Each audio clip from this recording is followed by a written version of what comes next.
Welcome to St. Louis, home of the Arch, Budweiser beer, and me. So ever since I got into this crazy business of television news, it's always been my goal to make it home to St. Louis and KMOV TV. This is a look inside of our newsroom where we're able to watch the TVs, make sure that everything from CNN to the network, we're getting a look at firsthand. I also don't have to sit by the scanners, which is a nice thing, meaning I can hear myself think. So every day at 2:30 we have an editorial meeting. This is where that happens, and we come up with the stories that are going to go into our 5, 6, and 10 o'clock newscasts.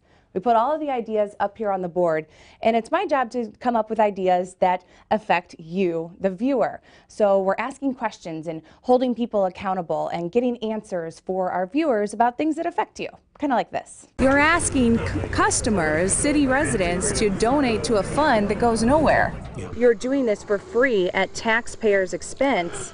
You could say that. Pine Lawn Police are certain that a body is buried within 100 yards of where I'm standing now. Maggie Crane joining us right now with the very latest. Maggie.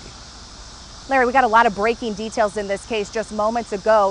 Larry, this man has been living and working in this community, and no one has known about his dangerous past. In at least 2 of the carjackings, the victims were boxed in while one of the suspects held a gun to the victim's head, demanding cash and keys before driving off in their car with the other cars following behind. News is a great gig, but you gotta love it. For example, I got called in to work on New Year's Eve when storms, massive tornadoes swept through the St. Louis area.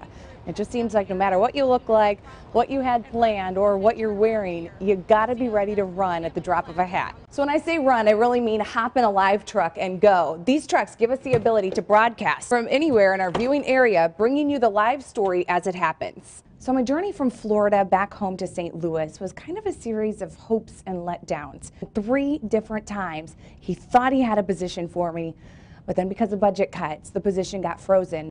But finally, one did open up, and this is the really ironic part.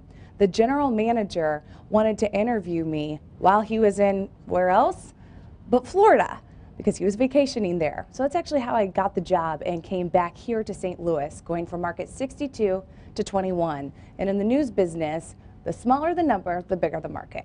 So it's kind of crazy to think that I made it back here in just 5 years. I bought a house and even got engaged to my photojournalist from Florida. Luckily, he moved back up here with me. So it kind of makes us wonder, should I set a new goal? And if so, where might that take us? Well, I'll let you know. So here it is, reporting in St. Louis, Maggie Crane, News 4.